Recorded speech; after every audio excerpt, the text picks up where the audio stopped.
Gusti Allah lagu ulah jadi pengkhianat urang. Masya Allah. Geus bungul atuh tambah nu boga jabatan mah jangan hianati. Dilantik nama Quran dikieukeun. Demi Allah kami nyandang kitu keun apa Quran.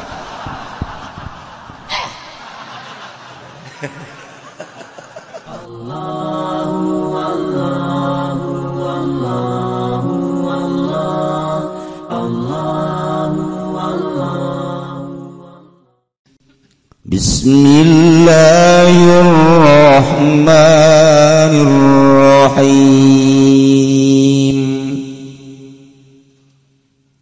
Ya ayyuhalladzina amanu la takhunu Allah war rasul wa takhunu amanatikum wa antum ta'lamun. Wallahu a'lamu bimuradihi wa nuzila fi abilubanah lan dan turunkeun ing dalam ki abilubanah Marwan bin Abdul Munzir jatana ki Marwan kang putra ki Abdul Munzir wa qad ba'asahu lalala teman ngutus kanjeng Nabi ing abilubanah sallallahu alaihi wasallam ila bani Quraizah maring Yahudi bani Quraizah lianzilu ala hukmi darapun yang tertunduk ya bani Quraizah ingat hukum Abi Lubanah atau kanjeng Nabi hukum Abi Lubanah. Fastasyaru maka ambil musyawarah ya bani Quraizah ing Abi Lubanah. Asyara ilaihi maka nuduhkeun ya Abi Lubanah ilaihi maring bani Quraizah annahu azibu ing satuna hukum iku den sumelih lianna ya lahu amalahu fihim kana satuhuna pirang-pirang keluarga Abi Lubanah lan hartane Abu Lubanah iku tetep ing dalem bani Quraizah den turunkeun ayat ya ayyuhalladzina amanu eling-eling ngageng padang iman keun ya lazina kabla takhunullah aja ngakhianati sira kabeh ing Allah war rasul lan ingkang jeung Rasulullah sallallahu alaihi wasallam wala takhunu lana jangan khianati sira kabeh amanatikum ing sakeh amanat sira kabeh man mintum alai tegese barang kang den percaya sira kabeh ngatasé minad dini wa ghairihi saking agama lan liyane din wa antum ta'lamun halau sira kabeh ku waru sira kabeh wa lamu annama amwalukum wa auladukum fitnah wa anna allaha 'indahu ajrun 'azim. Allahu a'lam bimuradi wa alamulan pada waru sira kabeh annama amalukum an pasti daute pirang harta sira kabeh lan pirang anak sira kabeh fitnatun iku fitnah lakum kada sira kabeh sadatun an umuril akhirah kang nyegah saking pirang-pirang urusan akhirat.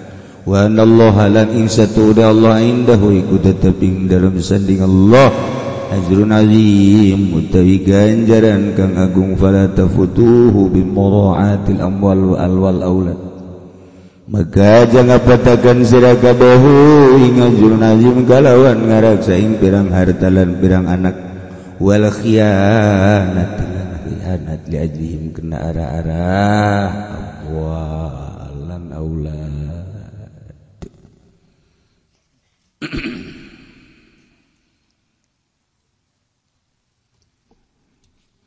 Ayat diturunkeun dina perihal Ki Abi Lubanah bin Ki Abi Lubanah yakni Marwan bin Abdul Munzir. Permasalahan aslina cik Ibnu Ishaq Kanjeng Nabi pernah nahan 25 Yahudi Bani Quraidah. Ditahan Bani Quraidah ditahan gitu 25 peti. 25 poe 5 peti. Diembargo ku Kanjeng Nabi. Perekonomian ditahan sehingga kelabakanlah Bani Quraidah di Madinah. Jadi lamun aya penahanan embargo kan perekonomian teu jalan. Ketika perekonomian teu jalan, perpolitikan jadi kalut. Ketika perpolitikan kalut, maka terjadilah huru-hara. Negara lamun diembargo kurang kuat, seperti baheula urang di zaman Bung Karno pernah diembargo. Lantaran masyarakatna beriman kuat tegar. Nu kuari urang dek ngabilukeun negara ye, negara teh maksudna makhluk-makhluk umat bangsa dek dikembalikeun deui tina perekonomian nu kuari keur dijalankeun dek dibalikeun deui ka pertanian. Ieu teu kararuateun ngabe teu kuat. Aduh cenah tuh kami bakal kumaha. Sebab geus geunaheun hirup mewah, bangunan menjulang tinggi. Dahareun sakieu poharana. Kendaraan pohara. Cewek-cewek ambalaya. Aduh, geus. Da urang teh teu sanggup, kulantaran teu sanggup nuturkeun, ngahutang. Padahal lamun urang kuat di embargo geus. Urang hirup saaya-aya di negara urang, subur negara urang. Negara urang mah nanaon ge aya atuh sok geura. Kadaharan geus teu kudu make sangu-sangu boborosan ge ambalaya. Cente aya. Bangsa saok ambalaya kene. Sueg-sueg loba kene. Geus nanaon ge ambalaya. Urang sebenarnya kuat teh. Gan teu kuat teh lain masyarakat da ieu si ituna nu teu kuat. Masyarakat mah justru kikirna bae. Di embargo kuari masyarakat mah seserian enggak bae. Di masyarakat mah biasa bae. Nu teu kuat bae eta ti camat ka luhur. Kuat teh embung. Nah, ikir carita negara nu mantak loba permaksiatan lantaran lancar perekonomian. Kulantaran lancar perekonomian, perpolitikan ge lancar. Akibatna permaksiatan subur. Perekonomian subur lancar, kendaraan loba. Kendaraan eta kan masrokna jang ulin. Mayoritas kan jang ulin. Lebaran kamari, macet di tempat rekreasi. Emang di tempat rekreasi maraca sholawat kan dinya? Sholat henteu atuh sebagian. Da teh eta tarugus karar itu kan akibat perekonomian subur, nu macet teh di tempat rekreasi, berarti kan arulin, suburlah permaksiatan. Subur permaksiatan. Eta teh ku ekonomi coba ekonomina pas-pasan mah. Diajak urang, yuk urang ka Karangbolong teu hanai aing. Teu hanai segala. Boro-boro ka ditu aing ngarokok hese. Teh gitu. Geus kulantaran ieu perekonomian subur, milu subur kabeh. Nah, ieu di negara urang ninggalkeun subur teh hese. Ninggalkeun subur teh hese. Nu bantak nu ngaraji kuari ngandaekna doang, masyarakat baca embung. Embung kuari mah neangan jang kitu nuluykeun nuluikeun perjalanan waliullah kuari hese jasa pondok pesantren makan ieu neruskeun para wali Allah.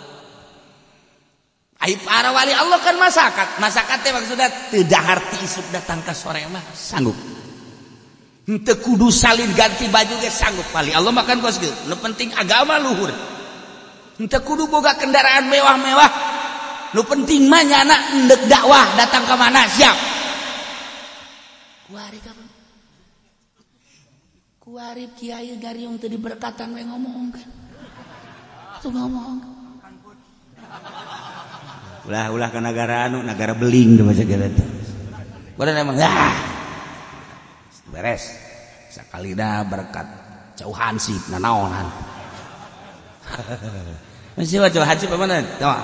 Jauh hansip atau param cangkurileng. Dan param jelema itu jauh hansip. Itu beres ada ke bawah juga agama. Ya Allah.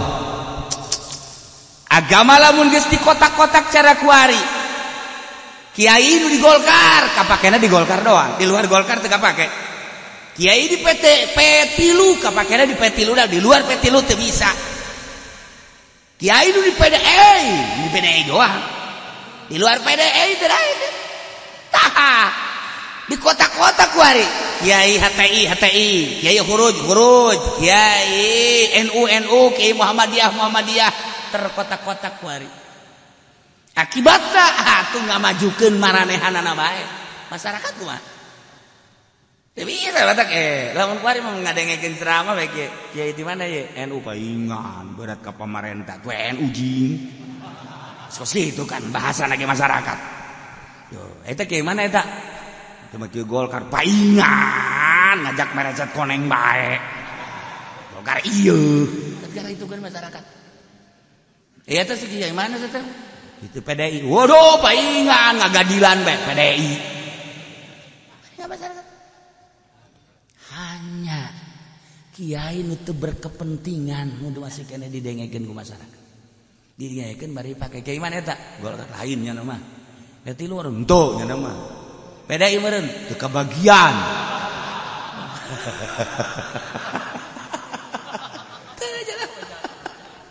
NU lain, ya huruf lain. Hatelanya lu ngaji baik. Oh iya bersih ya. Karak rada didengekeun. Asal kadang-kadang kiai mana sih itu bagus tuh ceritana nama. Tapi bangun kos kitu teh mah ceritana. Kiai teh NU, oh paingan berat ka si eta. Geus teu bisa henteu kos kitulah kaayaanana. Deuk kumaha atuh. Anu timbul bahasa masyarakat teh seperti itu terkotak-kotak. Dek sanu ngarapian coba kuat. Kuari da dinasehatan ku NU. Tek jeuli datang ka bisa didengekeun. Sebabnya anak kadengena berbau ka ditu. Kuari dek dinasehatan ku FPI tek jeuli bisa mah bisa bae brul-brulan. Jang supaya didengekeun dipake moal sebab naon? Geus kanyahoan nya mah kelompokna eta bae. Coba kiai mana teh ya? Kiai HTI teu bisa. Sebab jana di dinya bae. Hurud embung aing daripada jujubahan ka ditu. Masak unggal masjid teh hayang aing. Maksudna teu salah kabeh ge di NU teu salah, di HTI teu salah, hurud teu salah. Anu mana ge nu salah jak kitabna mah Al-Qur'an kabeh ngan kepentinganna jang kelompoknya na kabeh. Kelompok masing-masing bakal jadi penasehat mal bisa. Kos kuali polisi negakeun hukum bisa diterima ku nagara ku masyarakat moal sebab berat ka ditu. Moal kuduna nyana teh lempeng. Nu salah. Asal kelompok itu dibenerkeun. Nu bener, tapi lain kelompok itu disalahkeun. Apakah bener tak kos gitu? Apakah bener tak kos cak polisi jipan gitu amat di neraka siang ke. Emang ngalempeng-lempengkeun jurig sia doang. Engke sia kuari mah heueuh bae. Engke tah aing mah tah ngaji tah. Je, barangsan. Lah ieu urang keur kalut balik di Indonesia. Batak kula mah selalu ngadoa ya Allah ya Rabb hijikeun deui Gusti bangsa Indonesia naon hartina jeung naon ngeunahna ieu ririweuhan jeung riributan. Gusti hijikeun. Coba lempengkeun kurang satu tujuan kuari mengisi kemerdekaan supaya aman tentrem urang ngeunaheun berekonomi berpolitik ibadah ka Gusti Allah kan nikmat.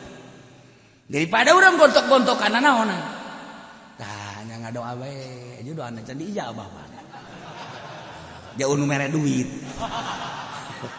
teh baki pudoli tah ke situ lah aya ngadoa di panggung kikieuan aya nu mayar sugan sorangan ngadoa teu henteu jauh deui bae teh baki nggak sama disebutkan dah. Nah keur cerita aya pengembargoan ceuk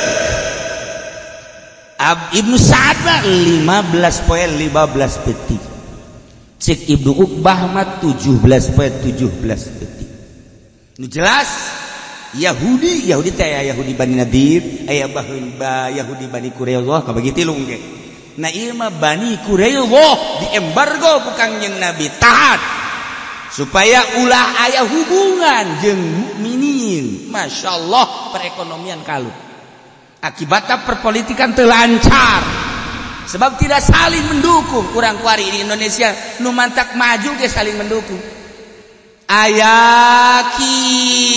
kitu naon kitu ngaranna kedutaan anu bisa ngamajukeun negara kedutaan Arab, kedutaan Amerika, kedutaan Inggris, kedutaan Jerman, kedutaan Belanda, Malaysia, Thailand dan lain sebagainya melalui kedutaan etalah saling mendukung maju negara.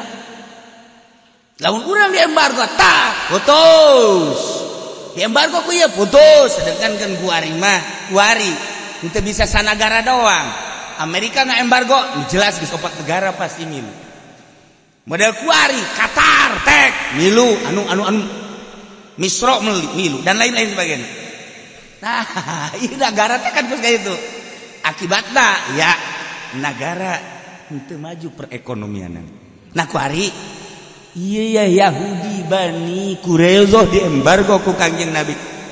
Kulantaran diembargo 25 poe besi berkelanjutan kan kadituna timbul sieun di hati-hati Yahudi Bani Quraidah. Akhirnya kepala Yahudi Bani Quraidah ngaranna Ka'ab bin Asad manehanana langsung nyarita ka kelompok Yahudi Bani Quraidah. Cek pimpinan Yahudi bernama Ka'ab bin Asad, ya masyarakat Yahud, wahai kelompok Yahudi Bani Quraidah, qad nazala bikum minal amri ma tarawna wa anni uridu alaikum khisalan thalathan. Perlu dikanyahokeun urang diembargo ieu instruksi ti Muhammad telah menginstruksikan apa yang telah kita ketahui dan rasakan sekarang. Dengan demikian 3 perkara coba pilih supaya pengembargoan dicabut. Hiji, urang kudu nurut ke Muhammad. 3 perkara cek Yahudi wa mah ieu anu 3 naon? Geus kieu bae kuari malah urang daripada berlarut-larut kadituna bakal bahaya nu gede, sedangkan Muhammad geus katinggali kegagahanana jeung kaistimewaanana. Urang kuari terdesak, urang kieu bae kuari bayu nubayyi'u hadzal rajul wa nusaddiquhu fa wallahi laqad tabayyana annahu lanabiyyun mursalun wa annahu alladhi tajidunahu fi kitabikum tu'minuna ala dima'ikum wa amwalikum wa abnaikum wa nisaikum. Yuk urang beat bae geus babarengan ka Muhammad, urang ngabenerkeun Muhammad. Ceki Ka'ab demi Allah nyata tertulis di kitab Al-Quran dibacayana Taurat annahu la nabiyyun mursal. Muhammad memang yakin nabi anu diutus ku Gusti Allah. Wa annahu allazi tajidunahu, jelas Muhammad duku maneh ka perangi kabeh fi kitabikum. Baca dina kitab Taurat tanda nabi nu bakal datang, nabi akhir zaman setelah Isa. Ngaranna Muhammad. Tanda-tanda rambutna, pangambungna, biwirna, celikna, dedeg pangadeg, kulitna, akhlakna seperti itu. Geus palingan urang iman bae geus. Kumaha eta Yahudi barang di bejaan seperti itu. Urang lamun iman kumaha? kumahan keceknya urang moal di perangan ku Muhammad, harta urang jadi aman, anak urang jadi aman, pamajikan keluarga urang jadi aman untuk mengambil pengamanan. Geus urang beat bae geus ka Muhammad, kumaha setuju? Tetep bae Yahudi fa abau, ulah waka gancang-gancang arariman urang atuh keheula. Perlu pertimbangan Kaab. Teu mah babari teuing teu makos kitu mah. Nah, lamun urang kuari ieu embung kumaha ieu? Lamun embung iza abaitum ala hadhihi. Lamun marane embung teu iman ka Muhammad, embung percaya ka Muhammad, embung nuturkeun aturan Muhammad, urang bakalna dibunuh anak-anak orang, pamajikan orang, keluarga orang. Ieu kan bahaya pasti. Urang berhadapan jeung prajurit Muhammad, perang. Nah ieu nu dipermasalahkeun urang merangan kelompok Muhammad eta kan berat. Seperti eta. Coba kumaha? Yahudi lantas ngomong memohon bahwa aya keneh jalan keluar. Coba. Urang neangan jalan keluar, coba kumaha? Akhirnya pertimbangan Yahudi untuk mencari jalan keluar, memohon ka Kangjeng Nabi. Wa arsalu ila Rasulillah an ib'ats lana Aba Lubanah. Coba ngutus ke Muhammad supaya bisa menyelesaikan seseorang di kelompok Muhammad nungaran Abi Lubanah. Sebab Abi Lubanah teh kapan tadina Yahudi. Anakna kan aya di urang keneh, pamajikanana jeung keluarga aya di urang. Harta-harta nage kapan nyana aya keneh di urang. Supaya nyana bisa mempertimbangkan, coba mohon ke Muhammad seseorang ngaran Abi Lubanah. Setuju oge akhirna. Datang kelompok Yahudi Bani Quraisyah ke Kangjeng untuk memohon supaya diutus salah seorang ngaran Abi Lubanah dalam rangka menyelesaikan konflik. Supaya ulah berlarut-larut. Kudu kos kitu di negara ge. Di negara urang konflik kamari. Di antarana konflik anu teu nyaman lantaran ketidaksetujuanana masyarakat Jakarta dipimpin ku Ahok. Maka terjadilah demo besar-besaran. Nu kudu namakan dipanggil aya naon ieu mah deuk datang ka istana kok teu meunang. Ieu teh salah ka saeta. Tetapi lain berarti salah secara total. Horenganan meureunanan ieu kan kembali ke konstitusi. Siapa kain heran bangun sinis teh. Lantaran ieu dipilih ku masyarakat, maka dikembalikan ke masyarakat. Sebab naon? Sebab hanya kelompok kecil lah yang tidak setuju. Nah dengan demikian kembali ke konstitusi. Dengan demikian tunggu kita adu kekuatan, pilih kembali ke salah negara. Sebab di urang negara demokrasi, ya kembalilah ke masyarakat. Dengan demikian kita uji coba kekuatan. Cuman masih kena ditang tayungan ku Gusti Allah. Alhamdulillah. Ahok kaok. Selesai permasalahan. Padahal ningali demo nu sakitu gedena, mestina kan nyana datang ke istana teh kudu dipanggil deui. Ja aya penasehat kan di negara teh. Wiranto penasehatna, Ki Hasyim Muzadi penasehatna dan lain-lain sebagainya. Atuh batak naon? Teh panggil. Ngomong duaan. Sang pendemo dengan presiden. Tontonkan ku urang kabeh. Tanya, naon alasan-alasanana? Kan ngeunaheun mestina kitu. Tetapi geus kuari kembali ke konstitusi masalah geus. Alhamdulillah tinggal kuari permasalahanana ieu adalah konflik. Konflik naon nu keur dipermasalahkeun di Indonesia mestina kan dipanggil. Konflik kan macam-macam di Indonesia teh. Konflik politik, konflik perekonomian, konflik perbudayaan, konflik agama, penganiayaan, konflik agama, penistaan dan lain sebagainya. Ila konflik ieu nu kudu diselesaikan. Nah, kudu cerdas pemerintah teh atuh konflik naon dia permasalahan teh. Jadi negara teh aya menteri-menterina. Jadi negara teh aya DPR-na. Jadi negara teh aya MPR-na, aya penasehat-penasehatna. Kon tuh bisa menyelesaikan konflik bangunna, tapi ternyata alhamdulillah selesai. Kembali ke adu kekuatan. Nah, iya kan model kosnya ya. Untuk menyelesaikan konflik. Sehingga diembargo ku Kangjeng Nabi. Iya konflik besi berkelanjutan. Perekonomian macet, perpolitikan terjalan, perbudayaan macet. Maka dinasehati ku ketua Yahudi. Jadi terima kan ku masyarakatna. Permasalahan anak iya adalah permasalahan naon. Coba konflik ieu urang selesaikan. Mohon salah seorang dari mukminin rombongan Muhammad supaya berhadapan jeung Yahudi Bani Quraidah untuk menyelesaikan konflik. Masya Allah, geus dicontohan ti baheula. Jai. Kok salah geus dicontohan ti baheula ge? Kan geunah. Kepala linter kan kabeh. Konflik naon bae ge? Konflik rumah tangga nu tadina dianterkeun ku ari papisah henteu meunang ngeuneunahan ge atuh ngutus salah saurang untuk menyelesaikan konflik rumah tangga. Kok nu tadina direpokkeun ku ari teh repok sih. Pab'atsu hakaman min ahli wa hakaman min ahliha. Ye atuh jelas. Atawa kieu ieu rumah tangga nu kuduna repok, kok ieu konflik terus we tambah pamajikan. Hayangnya tambah konflik apa selesai ya? Atawa tsunami ya? Konflik model kos kieu kan patalina jeung negara.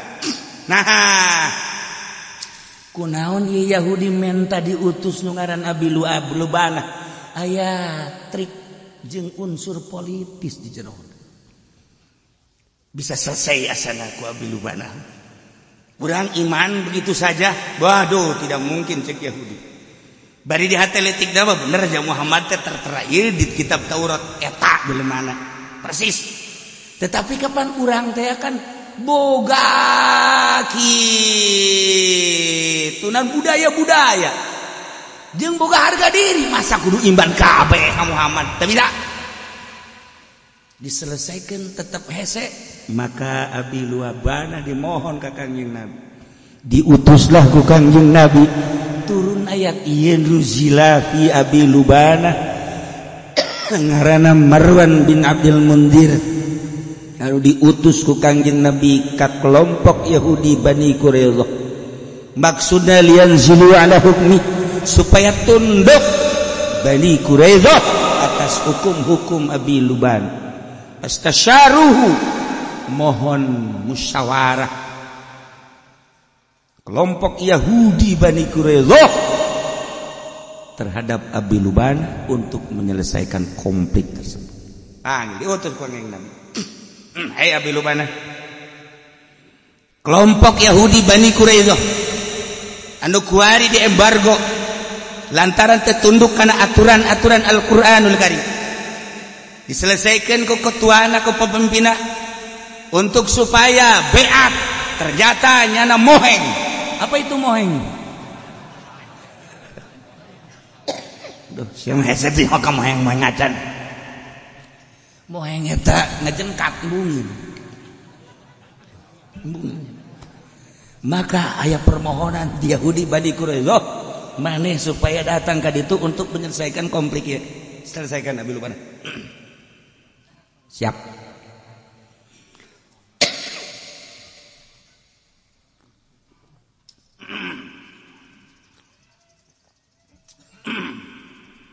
Abi Lubana maju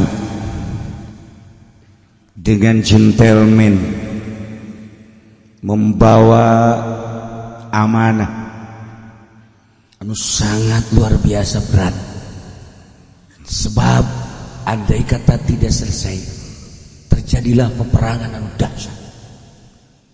Di mukminin geus disiapkeun pedang-pedang geus diasah, di Yahudi sarua bae andaikan teu selesai terjadilah peperangan dahsyat sarua tiba heula datang ka ieu konflik seperti itu.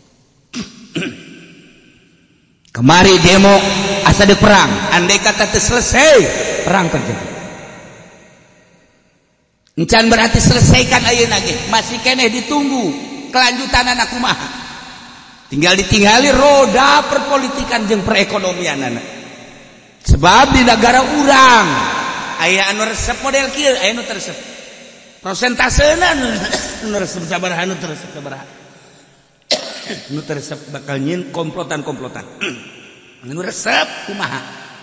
Maka bakalna ieu dimusyawarahkeun jeung para syaitonir rajim. Penggede-penggede. Kumaha supaya ulah terjadi konflik? Ayo. Ieu modelna kos kieu. Besar diap. Mukminin besangan. Siap. Sakitu mah sakicep. Yahudi karena gengsi, hayo paeh-paeh geus pokona orang beak-beak, penting ulah mundur kumaha coba. Lamun kejadian model kos kitu. Ya Allah. Urang lamun nyaritakeun di negara urang kabeh ge ieu kitabna Al-Qur'an. Tapi konflik terus-terusan. Urang mun nyarita NU kitabna Al-Qur'an. Urang mun nyaritakeun Muhammadiyah kitabna Al-Qur'an. Urang lamun nyaritakeun tentang huruf kitabna Al-Qur'an. Urang mun nyaritakeun HTI kitabna Al-Qur'anul Karim. Urang lamun nyaritakeun berbagai organisasi Ikhwanul Muslimin kitabna Al-Qur'an. Nah, pesantren-pesantren modern kitabna Al-Qur'an. Pesantren salafiyah kitabna Al-Qur'an. Kopi tengah hiji. Tengah hiji. Ikan berarti aya konflik-konflik. Di jerona aya muatan-muatan anu lain semata-mata Al-Qur'anul Karim. Kudu diriungkeun. Dimusyawarahkeun ngutus supaya utusan-utusan tersebut bisa menjelaskan tentang kepentingan anak jeung supaya diluruskan di sebuah negara Indonesia kan mantap. Lamun kamari sekaligus HTI bubarkeun alasanana naon? Nggak kadituna mungkin NU ge dibubarkeun. Nggak kadituna Muhammadiyah bisa dibubarkeun. Dengan mudah pembubaran tersebut salah. Atuh jaya badan hukum panggil lah. Mendingan panggil seluruh organisasi. Ayo. Coba utus musyawarah. Cara ieu tah.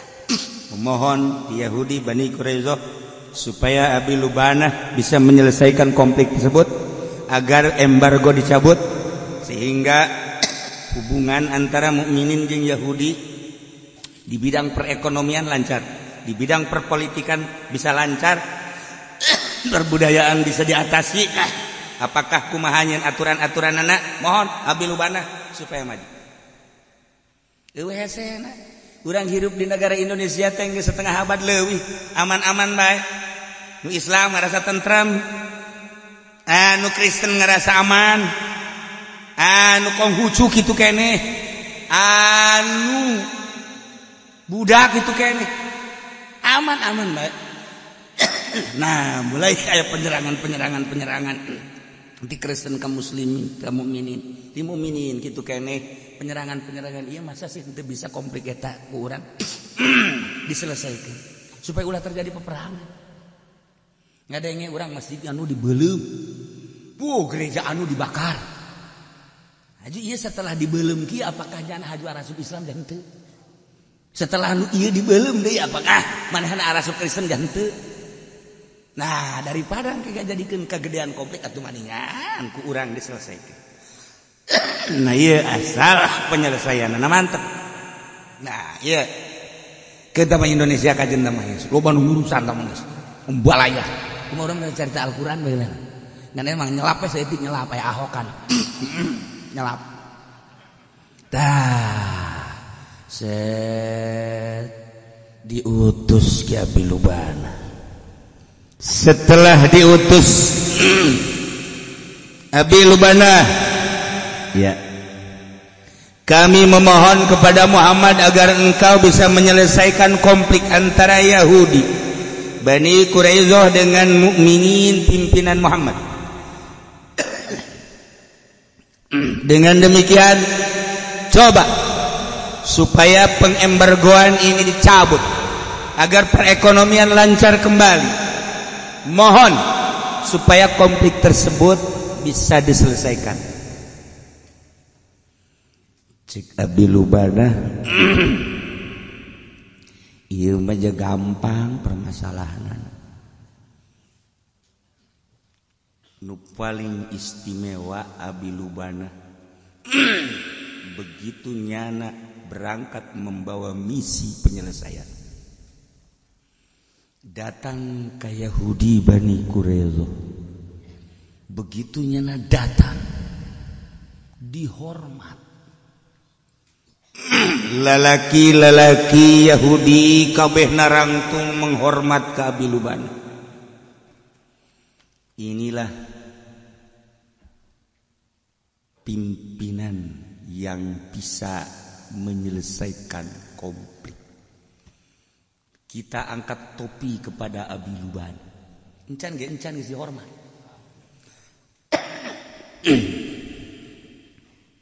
Awewe di Jakabe sungkem.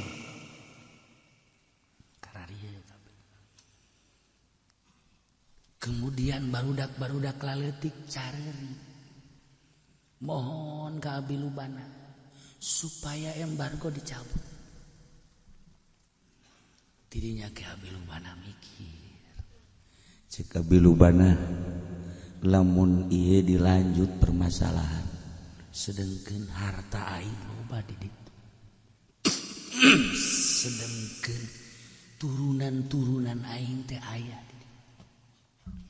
Anak aing lain anak aing bae meureun anak ua aing, anak mamang aing, anak adi aing. Tetangga aing, wah ieu lamun peperangan bae. Terutama kebon-kebon aing yang perusahaan aing bisa hancur. Wah, cek Abi Lubana demi mengutuhkan harta aing, demi mengutuhkan keluarga aing, demi mengutuhkan anak aing, maka Abi Lubana anu sakitu hebatna utusan Kangjeng Nabi mengkol hatena untuk mengkhianati mukminin. Politik seperti itu, politik mah seperti itu. Berangkat di imah mulus di tengah jalan mengkol. Ke awal-awal jadi DPR niatna mulus. Barang geus diuk di kursi embol-embolan mengkol. Masyarakat mengharapkan ieu mah jalurahna ge ustaz. Insyaallah karim. Diharapkan untuk melaksanakan roda perpolitikan di desa tersebut seadil-adilnya dengan niatan anu mulus si ustaz nage insyaallah. Begitu terpilih luh keustadanana mulai sapoe leungit, masyaallah. Setelah dilantik hanya beberapa hari keustadanana kadituna bebajingan. Eta sakelas lurah. Oh mau kelas bupati. Emang bupati aya anu lain bajingan tuh. Bajingan kan. Lamun make kacamata Al-Qur'an. Lamun make kacamata bajingan mah tuh nya ge boh KM bajingan. Hesek wari urang. Tah, iyalah. Ieu sagede Abi Lubana bae. Diutus ku Kangjeng Nabi untuk penyelesaian konflik, penyelesaian anak di jalan belok katena mengkhianati mukminin. Sebab naon? Pan di ditu teh aya harta aing ambalaya. Mun terjadi peperangan cilaka. Oh, di ditu teh kapan aya keluarga aing. Mun terjadi peperangan cilaka. Beuh, di ditu teh kapan aya anak-anak aing, incu-incu aing.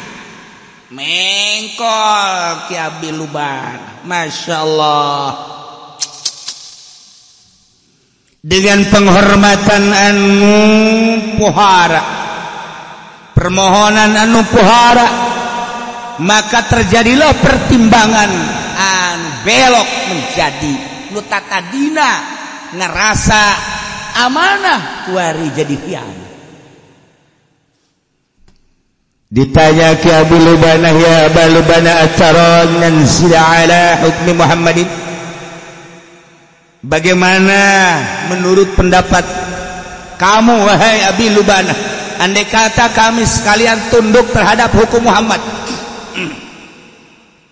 lamun kami kabean tunduk ke hukum Muhammad, beat ieu terjadi da kumaha ieu coba dipengkolkeun ku Abi Lubanah. Anu samistina mah lamun aranjeun kabeh tunduk ka utusan ka aturan-aturan Muhammad, ka hukum-hukum Muhammad, selesai permasalahan. Geus waya eueuna naon konflik bisa selesai sebab manut ka aturan Muhammad. Tetapi cek Abi Lubanah lamun maneh kuari nentang ka Muhammad perang, lamun maneh kuari beat nurut ke aturan Muhammad dipenci. Penjelasan kabeh. Cek Abi Lubanah, maneh beat ke Muhammad, ya. Isarahnya tah. Fa asyara ilaihim annahu adhibu ta. Penci. Kunaon eta ke Abu Lubanah bisa kos kitu? Sebab li anna iyalahu wa malahu fihi, keluarga jeung hartana aya di kelompok Yahudi. Sangat mencintai harta jeung keluarga demi untuk kelanjutan harta jeung keluarga, makanya belok mutat tadina berat ka mukminin kuari berat ka Yahudi. Na'udzubillah min dalik seperti kos kitu. Konflik politik teh kos kitu bae.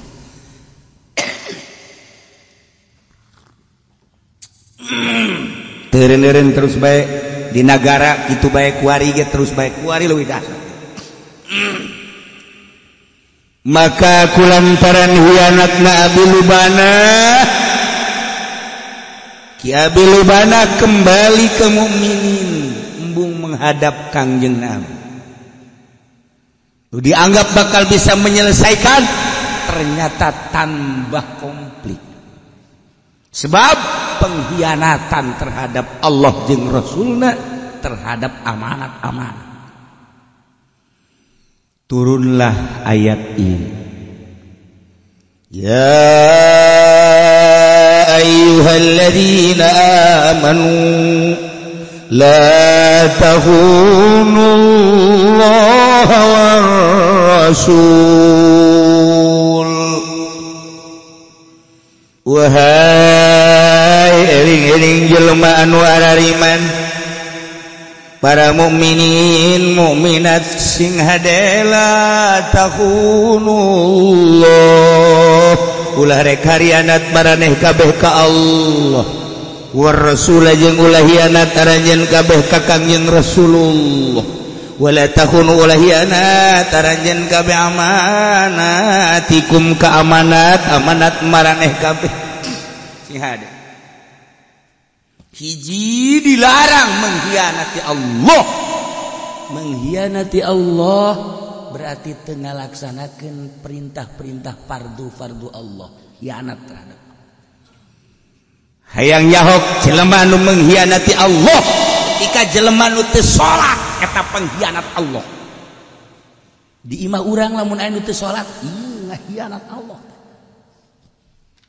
Teu puasa pengkhianat Allah. Tengah zakat pengkhianat Allah. Geus disob teu haji pengkhianat Allah. Loba kene di Indonesia pengkhianat Allah. Nomor kedua pengkhianat Rasulullah, teu nuturkeun sunnah-sunnah Kangjeng Rasulullah sallallahu alaihi wasallam, pengkhianat Rasul. Nomor katilu ngakhianati amanah-amanah Allah, baik di segi agama maupun di luar agama. Agama Islam, ketika ieu agama nu kudu diutuhkeun, kemudian agama dicaci maki, kemudian agama dilecehkeun, kemudian agama ieu diapilainkeun, ieu tanggung jawab urang. Sebab mun urang henteu peduli berarti urang pengkhianat agama. Amanat sih. selain agama diri urang dibagi bere mata ieu amanat aing mere mata ka sia jang neuleuan Al-Qur'an jang neuleuan hadis jang neuleuan kitab-kitab Allah digunakeun naon ku sia mata sia cukup jang colokeun malaikat di akhirat ketika neuleuh TV kocek ayo sia komo eta mah aki-aki geus kieu mah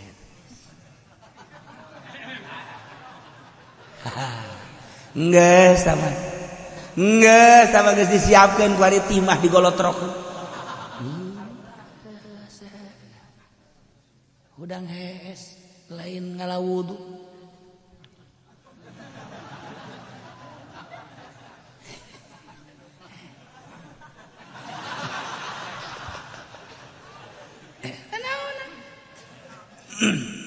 KWC di bawah.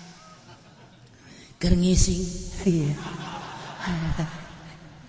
Starolol kabeh. Pengkhianat itu. Cili amanat Allah. Irung amanat Allah.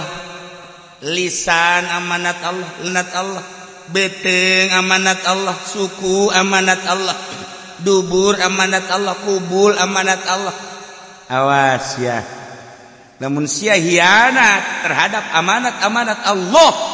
Geus ngajungkel di neraka jahanam. La takhunullah wa rasul. Ulah ngahianati Allah jeung ngahianati kanjeng Rasul. Di urusan harta, ghanimah, ieu aya aturan Allah nu ngabagina kanjeng Nabi. Ketika menang ghanimah, nah ieulah ulah hianat terhadap ghanimah. Diatur ku kanjeng Nabi, pengaturan kanjeng Nabi ulah dihianati. Amanat ulah dihianati. Eta terhadap ghanimah. Kuari urang ye, awas.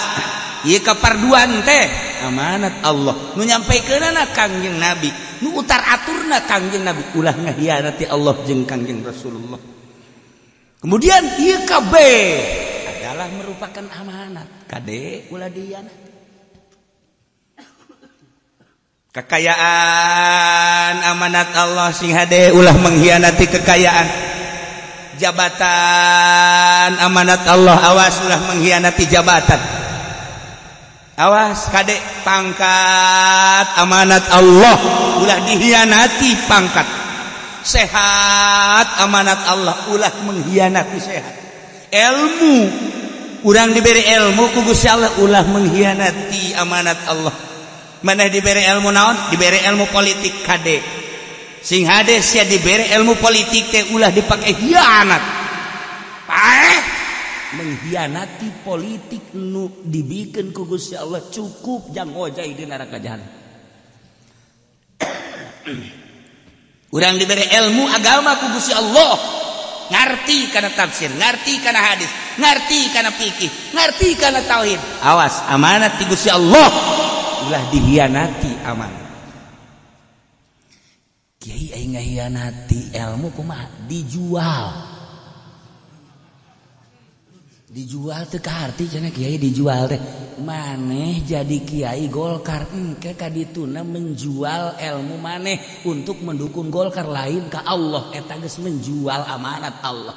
Kiai Golkar bakal dikerahkan, diancub-ancubkeun sebab nyana geus mengkhianati agama. Goblok ka kiai Golkar. Lain cak aing cak Allah.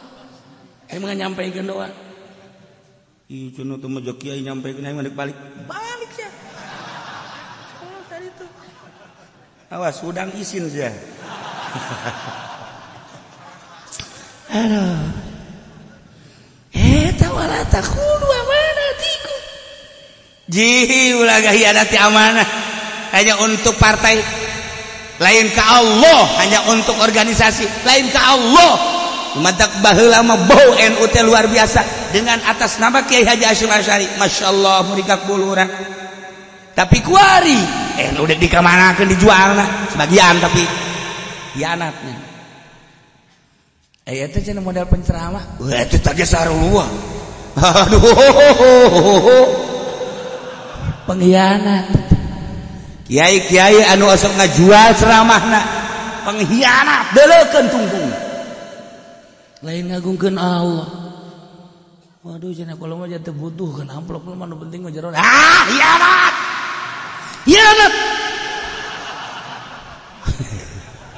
pancena kadinya nunjuk nah kabeneran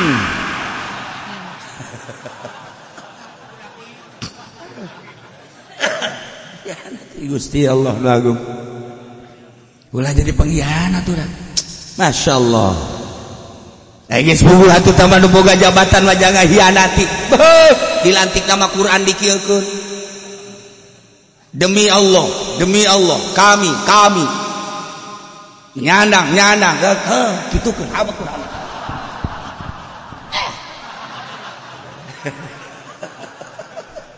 Masya Allah. Kadeuleu ku kabehan Quran dikieukeun sanu mita meureun. Hianat horenganna. Ieu lamun di negara urang DPR teh hianat maju mantep. Lamun pamarentahna teh hianat siadana. Jalan diampar ku emas. Kuari dipicung ka dieu Mas Tono malulu. Ngaguling gedeung-gedeung Mas Tono, gedeung-gedeung Mas Eko.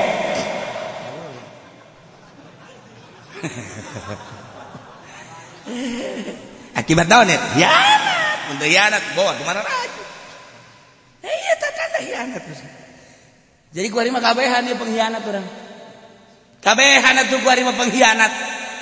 Geus puguh kiaina ge jangan jualan ceramah hianat. Ke ditanya ke di akhirat. Geus puguh anu di kelompok mah demi kelompok mah hianat, lain demi Allah. Hianat berarti. Geus puguh pemerintahna hanya untuk kantongna bae hianat. Nah melalui ayat ieu coba urang supaya terbuka hati urang lain dek ngagogoreng kiai, lain dek ngagogoreng masalah kitu pemerintah, tapi supaya terbuka urang supaya ulah aya di jero ayat ieu. Hindari coba pengkhianatan. Sebab ieu ayat teh khusus nama jangka bilubadah, umum nama jang seluruh masyarakat, seluruh manusia datang ke yaumul qiyamah. Ya ayyuhalladzina amanu jelema nu ariman nu aya di Cikupa. Aya Cikupa aya tadi. Eta. La tahunullah war rasul. Hei mukminin mukminat Cikupa, ulah osok ngahianati Allah. Tuti sarolat urang Cikupa tarolol. Tenurut ke aturan Kangjeng Rasulullah garoblog. Wala taqulu amanatikum ulah hianat ka amanat maraneh kabeh nu geus ditembrekeun ku Gusti Allah ka maneh sing hade ieu amanat khusus Cikupa. Bacakeun deui ku urang di Bojong. Ya ayyuhalladzina amanu urang Bojong. Aya di dieu Bojong. Sing hade sia nyeureun sendalna ulah ngamana ulah hianat. Aya Bojong. Kunaon di Quran aya Bojong. Masya Allah.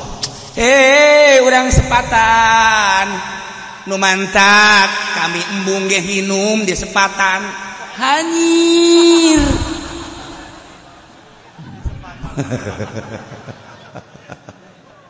Ya ayyuhalladzina amanu. Tah barang jual bae pasar kemis. Hei mukminin pasar kemis, maneh mah geus kanyahoan tilok hianat.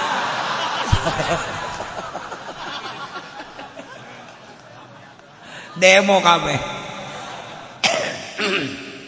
Isi adalah takhunullah, ulah mengkhianati Allah. Perintah-perintah na tugas-tugas secara faraid fardu-farduna laksanakan. Sing hade diri urang bisa jadi pengkhianat Allah ketika datang waktu salat, mun teu salat mengkhianati Allah. Lamun geus mengkhianati Allah atuh babarieun Allah mah goblok sia dihirupan ku aing, disehatan ku aing. Dibere tanaga ku aing ngahianati ka aing. Ayo sia. Geus ditungguan ku aing sia, ayo. Isukna teu salat teh, isukna teu salat teh. Nah. Naiknya nah motor teh bro Masya Allah ngubrus ka empang batur itu buku teu ngarupan ngubrus bahasa anu disalahkeun coba yuk tabrakan onam aya silih salahkeun ngubrus motor hancur nyanana bengep nyalakeun saha coba yuk paling ge goblok ge sadunya empang sak nu boga lae tol sia kunaon nyalakeun empang aing coba cara mun empang maing moal ngubrus goblok sia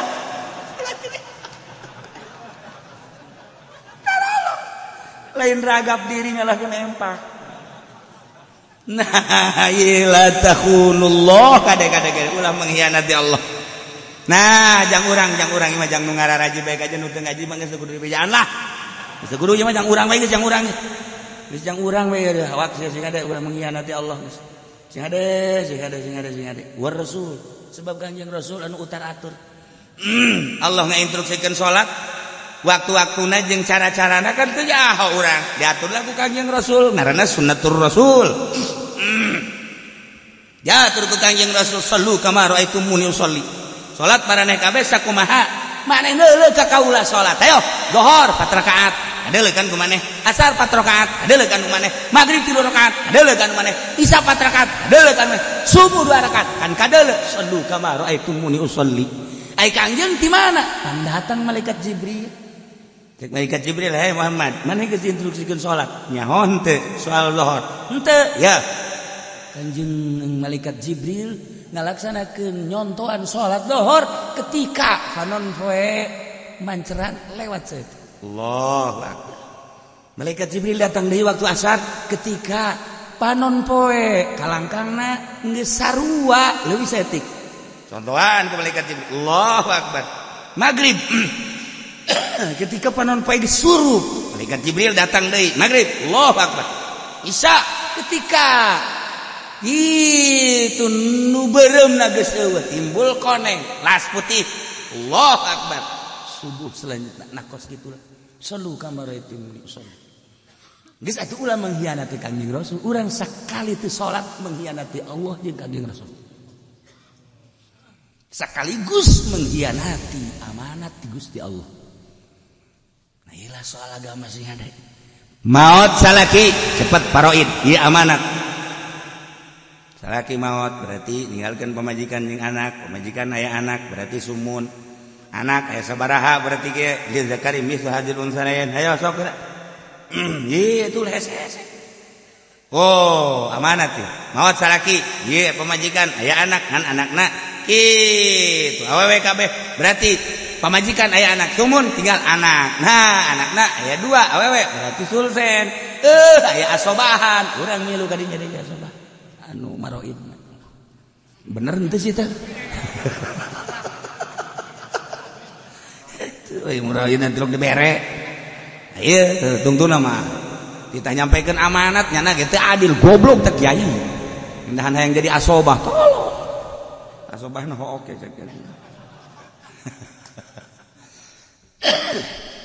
sing hade amanat asupkeun ka jero hate urang masyaallah moal kebal urang hidup di alam dunia duh Gusti ya amanat teh Gusti urang sehat amanat urang pinter amanat urang jagjag amanat urang boga harta amanat urang boga jabatan amanat urang boga tahta amanat ya Allah urang boga pamajikan amanat urang boga anak amanat hati-hati ulah mengkhianati amanat jadi percaya ku urang ku Gusti Allah ka urang ditembleukkeun ka urang eta adalah merupakan amanat nah perhatikeun moal kebal dulur urang nu geus tari heula ka ditu amanatna bener apa henteu bapak urang geus maot itu nyandang amanatna bener apa henteu perbandingkeun mun teu bener cilaka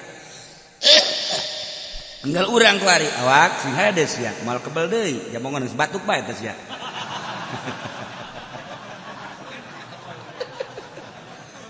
dulu batuk ya kadang panjang umur kadang nu teu batuk-batuk lu teh loba aja mas gitu batuk bae dia panjang umur nu teu batuk cek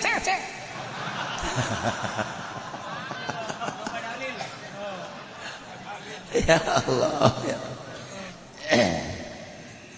wa kuntum ta'lamun. Bari aranjeun teh kapan nyaraho tentang jore, tentang bagus. Kajorean anu jore, kabagusan anu bagus. Maneh teh kapan geus nyaho tentang kabagusan jeung kagorengan. Geus atuh kuari mah maneh dibere nyahona bagus jeung jore-jore jeung bagus. Bagusna nu bagus, jorena nu jore, eta adalah merupakan amanat kade. Wala takhunu amanat. Maneh teh kapan geus nyaho dina perekonomian teh lamun memang aya hiji benda, hiji barang dua hargana, beda hargana berarti eta teh nu kos kitu ngaranna riba. Maneh geus nyaho riba teh bakalna jadi seuneun neraka. Eta tak kanyaho maneh sing hade teh sing hade. Amanat sia haji goblok. Tolol sia nyaho ongkoh teu dipake ongkoh. Nah, jangan neraka jahanam cukup pun diri. La takhunu amanati. Aduh cenah kiai mangkane eta nu sok dipake ngaji teh ka kiai. Motor kula eta aduh kreditan kiai. Itu sia teh aku naon tolol. Kula lamun teu kredit teu bisa ulah ngaji sia. Ulah ngaji geus engke boga motor nu bener karek ngaji. Geus kuari mah beuleum ka motor. Heuy. Aduh. Iya sudah ada saja numpakan motor jadi doraka. Mana teh mah ngabejaan wae teh mah. Wah teh sia dutung ngalaksanakeun nama. Wala takhunu amanatikum. Sing hade ieu geus buku mata urang geus buku celi urang. Engke bakal disidang amanat Allah mata, amanat Allah celi, amanat Allah irung, amanat Allah lisan, amanat Allah dan lain sebagainya. Soal perekonomian anak aing kurang kumaha ngatur ja aing ge nyampaikeun amanat-amanat aing teh melalui kiai takribna kemudian rianna jeung sajabana fatul muina bos sia teh ngajeding sih ngajeding tah sia ye cenah kula mah nuturkeun kiai saha kiaina ge boga showroom mana kiaina itu cenah panggil ka dieu emang aing keur ngarep-ngarep cek malaikat kiai nu kos kitu tah nek jadikeun imam neraka ku aing sia taqulu amanatikum ya Allah ya Rabb. Di akhir zaman orang Gusti Allah ngeri orang ieu ku ayat ieu abilubana ieu asli nama abilubana mengkhianati karena cinta harta, cinta anak, cinta keluarga terjadilah pengkhianatan terhadap Allah, terjadilah pengkhianatan terhadap Rasulullah, terjadilah pengkhianatan terhadap amanat-amanat anu disandangkeun ka manehanana. Masyaallah karim. Padahal wa antum ta'lamun nu jore nu bagus bisa dikajakeun. Urusan benda bae oh iya bagus ieu jore nyaho. Oh iya gede ieu leutik nyaho. Hukum oh iya meunang ieu mah henteu nyaho urang ku ngaji. Oh iya mah haram ieu mah halal nyaho ku ari mah. Tetapi kunaon atuh urang mengkhianati ka nyaho urang. Sing bisa urang nyaho urang mengkhianati. Nyaho lamun peuting teh diinstruksikeun tahajud. Nyaho sia tapi sia tilok tahajud pengkhianat sia. Cenah kiai lain waduh keur nyaritakeun hianat sia mah embung untuk khianat mah hianatan bae lain kitu cenah tah kiai ge termasuk ya oke geus lah pokona coba sawa bangona ka aing terus sia teh nyaho bae nya aing beja tahajud ka sia di dituna ge wa minal laili fatahajjat bihi nafilatan laka asa ayab asa ka maqamam mahmuda mun ente hayang boga maqamam mahmuda tahajud lamun ente tilok tahajud moal boga maqamam mahmuda ente hayang boga maqamam mahmuda maqam mahmud teh dikasorgakeun tahajud geus nyaho ta urang nyaho coba beuting tinggal pamajikanana we ge we gadengekeun bareng isuk-isuk ka haji pengkhianat. Nah kalau kiai ge nu teu tahajud pengkhianat. Ye, bere kurang duit. Henteu sih gitu. Dasar cewek blon. Bisa disogok kos polisi bae sia. Pengkhianat. Ya kari. Masya Allah. Ada orang besi jadi pengkhianat Allah. Naudzubillah min. Besi jadi pengkhianat kangjeng Rasulullah. Naudzubillah min. besi jadi pengkhianat amanat Allah. Naudzubillah min zalik. Masya Allah. Bari urang nyaho antum tamahunya urang. Saha nu teu nyaho sih kuari? Saha nu teu nyaho ka madoratan HP janyaho manfaatna aya madaratna aya. Caritakeun kamaslahatanna jeung manfaatna atuh silakeun bae tapi kapan manfaatna mah hiji madaratna sabaraha. Hayu sia ulah seserian jadi nyaho asal nu ngahapena sorangan mah geus aman aing ngahapena biasa loba jelema oh iya beres eta berarti bener asal geus kes gedeung geus aman teh maka jeung hukum aman kok mau hapena boga 3 kiai 3 naonan hape teh aman teman teh aman berarti aya khususon ya Allah ya Rabb. Wa'lamu annama amwalakum wa auladukum fitnah. Masya Allah. Iyalah keur nyaritakeun wa'lamu annama amwalukum wallahu a'lam